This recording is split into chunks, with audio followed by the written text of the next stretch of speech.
सर्वकार्येषु सर्वदा।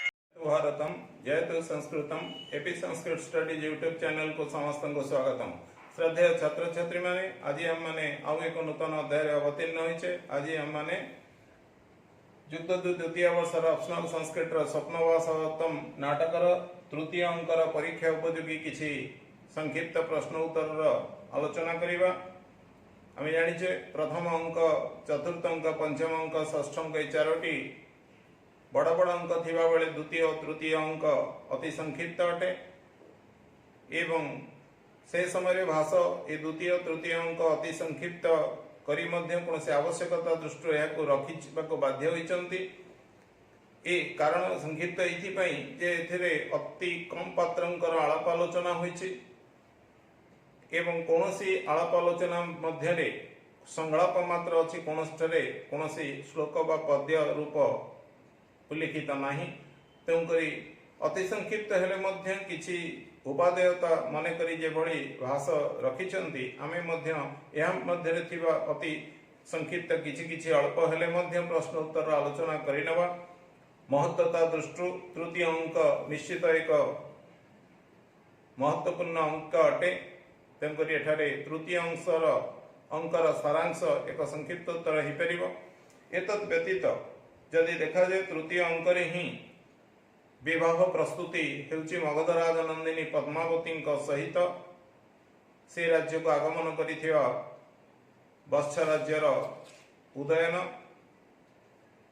जहांकर प्रथम विवाह होइतिला वत्स अवंती नंदिनी वासवदत्तांक सह, किंतु दैव दुर्योगर घटनाक्रमे जहाँ केवल काल्पनिक अटे, गल्प माध्यम अच्छे, सत नहींतिले मध्य वर्णना दृष्टि स्वप्नवास नाटक जहाँ वर्णित से दृष्टि ही जब देखा लावणक ग्राम दहन रे वासवता पड़ी मरी जाइछंती एवं से देशर विश्वस्त मंत्री उदयन मंत्री जगन्नारायण तांको रक्षा करिया को जाई जहाज दे से मध्य मृत होइछंती बोली कथा रटिछि। किंतु घटनाक्रमे देखा जाइछि पुष्पक भद्रक अति वत्स राज्य जो प्रकांड ज्योतिष थिले से जो सूचना देथिले जे मगधराज नंदिनी पद्मावती को ही जदि तुम राजा उदयन जगन्नारायण को सूचना देथिले जे तुम राजा उदयन जदि विवाह करि पारंती ताले तुम राजा उदयन सम्राट हेबारे कोनोसी असुविधा नहीं एवं से निमित्त कार्य को संपादन करुथिबा निजे जगन्नारायण कथा रटैथिले रावणक ग्राम दहन रे पड़ी जीवा कार्यक्रम जो थी कि प्रकृति वासवता मरी नाहंती कि जगन्नारायण मध्य मरी नाहंती। वासवता छद्मवेशिनी आवंतिका भाव एवं वत्स देशर विश्वस्त प्रधानमंत्री जगन्नारायण परिव्राजक वेशर उभय भाई भौणी स्वरूप एठारे वत्स देशरु आसी लावणकरु आसी प्रवेश करिचंती मगध राज्यर तपोवन रे प्रथम अंकरे। घटनाक्रमे जगन्नारायण पद्मावती हस्तरे निज भग्नी स्वरूपा वत्स देशर राणी वासवदत्त जे कि आवंतिका स्वरूप अच्छे समर्पण करी से किछि समय पई नाटकरु विरत रहिचंती वा प्रस्थान करिचंती। द्वितीय अंकरे परिवेश रे से ही पद्मावती विवाह संपर्क रे वत्स देशर धाई अर्थात पद्मावती धाई सूचना देचंती। तृतीय अंकरे घटना प्रवाह से मगध राज्यर प्रमोद उद्यान मध्य संगठित होउछि। जेतले पद्मावती विवाह जाइछि सेही राज्य रे पद्मावती न्यास भाव में संरक्षित थिबा वासवदत्ता जी की पद्मावती अन्य पक्षरे सौतुणी हेबे से सेठारे ही आश्रित अछंती। छद्मवेशिनी आवंतिका स्वरूप मुंडा आक्रांत होइछि। अंक आरंभ रे देखा जाउछि से मगध राज उद्यान को एकुटिया चली जाइछंती एवं ताको खोजी खोजी आसी चेटी पहुंची। पुत्र न फल गतार्य आवंतिका ये कही कही आसी पहुंची एवं किसी परिक्रमण करी देखी तापरे से कहूची एठारे तो चिंताशून्य हृदय रे बसिचंती बोली समस्ते जतले मगध राजबाटी समस्ते पद्मावती विवाह निमित्त उत्सुक थिबा बेले ତାଙ୍କ ସଖୀ ଭାବରେ ତାଙ୍କ ନିକଟରେ ନ୍ୟାସ ଭାବରେ ଅନ୍ୟ ରାଜ୍ୟର ଯିଏ ରହିଛନ୍ତି ଲଳନା, ବିବାହିତା ଲଳନା, ସେ କିନ୍ତୁ ଦାୟିତ୍ୱ ଶୂନ୍ୟ ଚିନ୍ତା ଶୂନ୍ୟ ହେଲା ପରି କାହିଁ ଏଠାରେ ଆସି ଏକୁଟିଆ ବସିଛନ୍ତି, କିନ୍ତୁ ଭିତରେ ବାସବତଙ୍କର ଯାହା ଘଟୁଛି ତାହା ତ ସେ ଜାଣିପାରୁନାହାନ୍ତି। ପରବର୍ତ୍ତୀ ସମୟରେ ଚେଟି କହିଛନ୍ତି ଯେ ଯେତେବେଳେ ବାସବତା ପଚାରୁଛନ୍ତି କାହିଁ ଖୋଜୁଥିଲ, ତାହେଲେ ଚେଟି କହିଛି ଅସ୍ମାକಂ ଭଟ୍ଟିନୀ ଭଣତି ମହାକୁଳ ପ୍ରସୂତା ସ୍ନିଗ୍ଧା ନିପୁଣା ଆବନ୍ତିକା ଇତି, ଯେ ଆମ ରାଣୀ କହି ପଠେଇଛନ୍ତି, ଯେତିକି ରାଣୀ ତାଙ୍କୁ ଯେତିକି ଅନୁଭବ କରିଛନ୍ତି ସେହି ହିସାବରେ କହିଛନ୍ତି ସେ ଜଣେ ଉଚ୍ଚକୂଳ ସମ୍ଭୂତା ସ୍ନିଗ୍ଧା ଏବଂ ସମସ୍ତ କାର୍ଯ୍ୟରେ ନିପୁଣା। ତେଣୁକରି ସେ କୌତୁକ ମାଳିକାକୁ ବା ମଙ୍ଗଳସୂତ୍ରକୁ ଗୁନ୍ଥନ୍ତୁ। କାହା ଉଦ୍ଦେଶ୍ୟରେ? ନା ପଦ୍ମାବତୀଙ୍କ ଉଦ୍ଦେଶ୍ୟରେ ବିବାହକାଳୀନ କୌତୁକ ସୂତ୍ରକୁ ବାନ୍ଧନ୍ତୁ, କୌତୁକ ସୂତ୍ରକୁ ତିଆରି କରନ୍ତୁ, ଗୁନ୍ଥନ୍ତୁ। ତାପରେ ବାସବତା ପଚାରି ବସିଛନ୍ତି କାହା ପାଇଁ ଏହା ଗୁନ୍ଥା ଯିବ? ଚେଟି କହିଲା ଅସ୍ମାକଂ ଭର୍ତ୍ତୃଦ୍ୱାରିକାୟ, ଅର୍ଥାତ୍ ଆମ ରାଜନନ୍ଦିନୀ ପଦ୍ମାବତୀଙ୍କ ନିମିତ୍ତ। ଆଉ କାହା ନିମିତ୍ତ? ଏହି ସମୟରେ ବାସବତାଙ୍କ ମୁଣ୍ଡରେ ବଜ୍ର ପଡ଼ିଲା ଭଳି ଅନୁଭୂତ ହୋଇଛି, କାରଣ କୌଣସି ଯୁବତୀ କେବେ ହେଲେ ଅନ୍ୟ କୌଣସି ଯୁବତୀକୁ ନିଜ ସୌତୁଣୀ ଭାବରେ ଜୀବିତ ଅବସ୍ଥାରେ ଗ୍ରହଣ କରିବା ଅସମ୍ଭବ ଅଟେ। ଯଦିଓ ଏଠି ପ୍ରାକ୍ ସୂଚନା ସେ ପ୍ରାପ୍ତ ହୋଇଥିଲେ, ତାଙ୍କ ସ୍ୱାମୀଙ୍କୁ ସମ୍ରାଟ ଭାବରେ ଦେଖିବାକୁ ହେଲେ ଏଭଳି ଅଘଟଣକୁ ତାଙ୍କୁ ବରଣ କରିବାକୁ ପଡ଼ିବ, ସହି ନେବାକୁ ପଡ଼ିବ। ତଥାପି ସେ ଏଠାରେ ବିଧାତାକୁ ବା ଭଗବାନଙ୍କୁ ବା ଦେବଦେବୀ ମାନଙ୍କୁ ଗାଳି ଦେଇ କହୁଛନ୍ତି ଓହୋ ଅକରୁଣା ଖଳୁ ଈଶ୍ୱର। ତା ପୂର୍ବରୁ ସେ କହୁଛନ୍ତି ଏ ତପି ମୟା କର୍ତ୍ତବ୍ୟ, ଆମେ ଜାଣିଛେ କରି କରାଉ ଥାଏ ସେଇ ତା ବିନୁ ଅନ୍ୟ ଗତି ନାହିଁ। ଯେତେବେଳେ ଯୋଉଠି ଯିଏ ଯାହା କରୁଛି ସବୁ ଭଗବାନଙ୍କ ମାଧ୍ୟମରେ କରାଯାଉଛି। ତେଣୁକରି ଏଠି ଯେତେବେଳେ ତାଙ୍କ ପ୍ରତି ଏଭଳି ବିପତ୍ତି ଆସିଛି, ତାଙ୍କ ମୁଣ୍ଡ ଉପରେ ଏଭଳି ବିପତ୍ତି ପଡ଼ିଛି, ଏଇଟା ମଧ୍ୟ ସେ ଭଗବାନଙ୍କୁ ଦାହି ଦେଇ ବା ଦୋଷ ଦେଇଲା ଭଳି ସେ କହୁଛନ୍ତି ଆରେ ଏଇଟା ମଧ୍ୟ ମତେ କରିବାକୁ ଥିଲା, ଅନ୍ୟ କାହା ଦ୍ୱାରା କରି ହେଇନଥାନ୍ତା କି? ଅର୍ଥାତ୍ ମୋ ସ୍ୱାମୀଙ୍କର ପୁନର୍ବିବାହ ନିମିତ୍ତ ମୋ ସୌତୁଣୀ ପାଇଁ ମଙ୍ଗଳସୂତ୍ର ବା କୌତୁକ ମାଳିକା ଗୁନ୍ଥିବା ଦାୟିତ୍ୱ ମୋରି ଉପରେ ହିଁ ନ୍ୟସ୍ତ ହେଲା। ଆରେ ଦେବତା ମାନେ କେତେ ନିଷ୍ଠୁର ସତେ। ଏଭଳି ଗୋଟେ ଇମ୍ପୋର୍ଟାଣ୍ଟ ଡାଇଲଗଟିଏ କହିଛନ୍ତି, ସଂଳାପ ଯାହା ପରୀକ୍ଷା ପାଇଁ ଅତି ଉପଯୋଗୀ ପ୍ରଶ୍ନ ଅଟେ। ଏବଂ ସେମ୍ ଡାଇଲଗ ପୁନର୍ବାର ଆଉ ଥରେ ପଞ୍ଚମ ଅଙ୍କରେ ବି ଆସିବ ଏହି ବାସବତାଙ୍କ ମୁଖରେ, କିନ୍ତୁ ସେଠି ଭିନ୍ନ ପରିସ୍ଥିତି ଥିବ।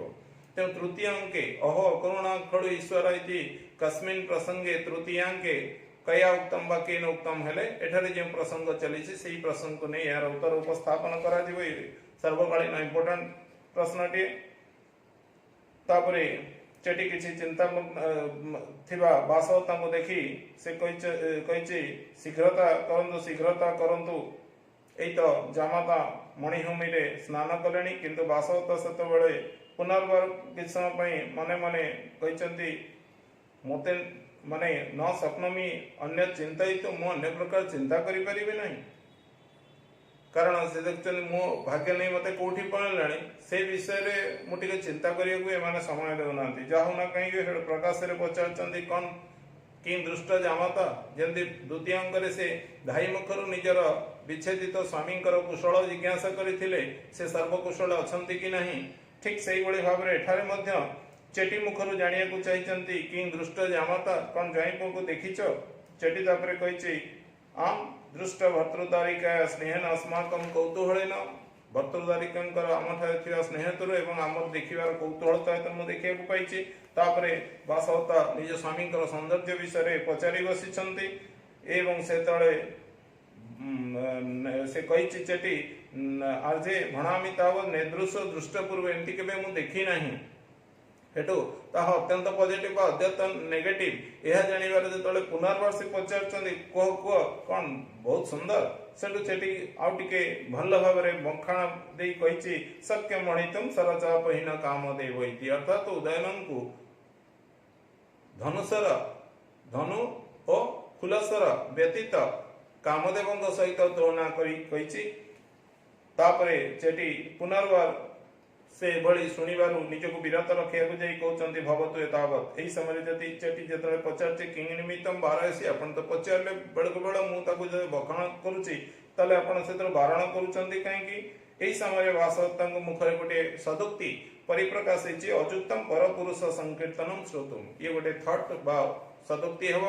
ଯେ ପରପୁରୁଷର ସଂକୀର୍ତ୍ତନ ବା ଗୁଣାନୁବର୍ଣ୍ଣନ ଶୁଣିବା କୌଣସି ବିବାହିତ ଯୁବତୀ ପକ୍ଷରେ ଯୁକ୍ତିଯୁକ୍ତ ନୁହେଁ। ଯେହେତୁ ବାସବଦତ୍ତା ବତ୍ସାନନ ରାଣୀ, ତେଣୁକରି ସେ ଅନ୍ୟ କୌଣସି, ଯେହେତୁ ସେ ଉଦୟନଙ୍କର ପତ୍ନୀ ବିବାହିତା ନାରୀ, ସେ ଅନ୍ୟ କୌଣସି ପରପୁରୁଷର ଗୁଣାନୁବର୍ଣ୍ଣନ ଶୁଣିବା ତାଙ୍କ ପକ୍ଷରେ ଉଚିତ ନୁହେଁ। କାରଣ ଏଭଳି ଶୁଣିଲେ ତାଙ୍କ ସ୍ୱାମୀ ତାଙ୍କ ପାଇଁ କ୍ଷୀଣ ଲାଗିପାରନ୍ତି, କମ୍ ଲାଗିପାରନ୍ତି ଏବଂ ତାହା ତାଙ୍କର ସାଂସାରିକ ବନ୍ଧନକୁ କ୍ଷତିଗ୍ରସ୍ତ କରାଇପାରେ। ତେଣୁକରି ଇଏ ଗୋଟେ ଜେନେରାଲ ଥଟ୍, ଇମ୍ପୋର୍ଟାଣ୍ଟ କ୍ୱେଶ୍ଚିନ୍ ହେଇପାରିବ। ତାପରେ ସେଠି କହୁଛି ଠିକ ଅଛି ଆପଣ ତାହେଲେ ଶୀଘ୍ର କୌତୁକ ମାଳାକୁ ଗୁନ୍ଥି ଦିଅନ୍ତୁ। ତାପରେ ଯେତେବେଳେ ସେ ସେଇ ଫୁଲ ଚାଙ୍ଗୁଡି ବା କୁ ଅଜାଡ଼ିଛନ୍ତି, ତା ଭିତରୁ ଦୁଇଟି ଔଷଧ ପାଇଛନ୍ତି। ଗୋଟିଏ ଥିଲା ଅବିଧବାକରଣ, ଆଉ ଗୋଟିଏ ହେଲା ସପତ୍ନୀ ମର୍ଦ୍ଦନ। ଯେତେବେଳେ ପ୍ରଥମଟି ନାମ ପଚାରିଛନ୍ତି ଏ ଔଷଧ ପୁଡ଼ିଆ କ'ଣ, ସେଠୁ ସେ କହିଛି ଅବିଧବାକରଣ, ସେଠି କହିଛି। ତାହେଲେ ଏହା କାହିଁକି ଦିଆହେଇଛି ନା ଏ ଔଷଧଟି ପ୍ରୟୋଗ କଲେ ଆମ ରାଜନନ୍ଦିନୀ କୌଣସି ପ୍ରକାର କେବେ ବି ବୈଧବ୍ୟ ଯନ୍ତ୍ରଣାରେ ଘାଣ୍ଟି ହେବେ ନାହିଁ। ଅର୍ଥାତ୍ ଯାହା କୌଣସି ଯୁବତୀ ବି ଚାହାନ୍ତି ତାଙ୍କ ଭାଗ୍ୟରେ ସେଇଭଳି ହେଉ, ଅର୍ଥାତ୍ ସେ ଐଶୁଲକ୍ଷଣେ ହୋଇ ଧ୍ୟାନ ତ୍ୟାଗ କରନ୍ତୁ। ତାହେଲେ ଏଠି ବାସବଦତ୍ତା ବହୁ ଆଗ୍ରହରେ ତାକୁ ଗୁନ୍ଥି ଦେବାକୁ ପ୍ରୟୋଗ କରି ଇଚ୍ଛା କରିଛନ୍ତି, କାରଣ ତା ଦ୍ୱାରା ସିଏ ବି ମଧ୍ୟ ଐଶୁଲକ୍ଷଣୀ ହୋଇ ରହିବେ।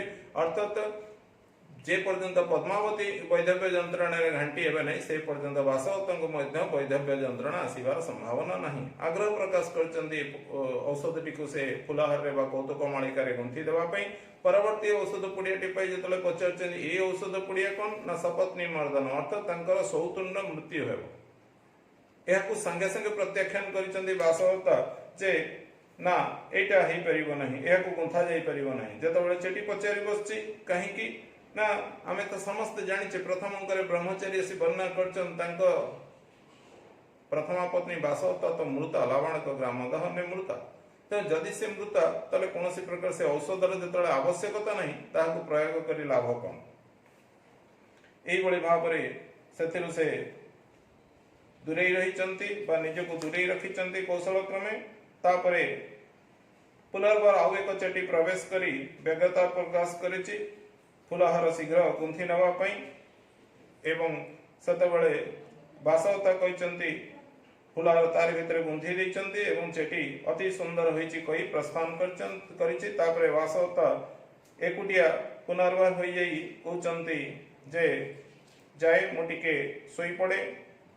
पुनर्वार से सेम डायलॉग अच्छी गता ऐसा ओह अत्याहितम आर्यपुत्रोपि नाम परकीय संवृत मोर स्वामी आज एकुटिया हो गले निज दुख संपाद करिया उचंती एकुटिया होई कहउचंती अहमपि सज्जयम मम दुखम विनोदयामि यदि निद्राम लभे मु जाए टिके सेजरे विश्राम निये यदि निद आसी जाए एटलिस्ट अंतत पक्षे मु मोर दुख को लाघव करि परिबि।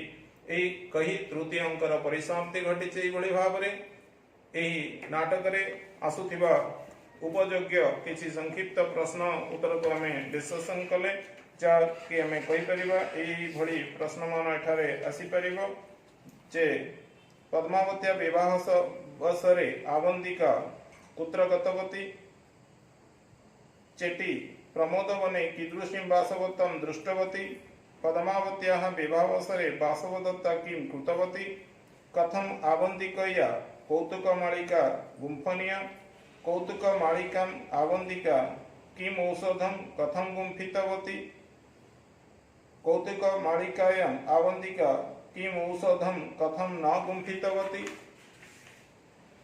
पद्मावत्याः विवाहवसरे आवंतिका कथम प्रमोदवनम आगत पद्मावत्याः जामाता कीदृश इति चेटी उक्तवती इत्यादि। तेले एई गुड़िक तृतीय अंक आधारित प्रश्न एई आलोचना तुम मानक परीक्षार्थे यदि उचित माने करिवो एवं ए आलोचना आज आलोचना तुम मानक पई उपादेय होइथिबो ताले निश्चित भाबरे तुम माने तुम मानक संग को मानक शेयर करी एई एपिसोड टी को अत्यंत उपादेय माने करी परीक्षा जाए बा परीक्षा आसीबा जाए बारंबार देखी निजर परीक्षा उत्तम करिवो बोली बा भल मार्क पाइबो बोली मोर आशा विश्वास। धन्यवाद।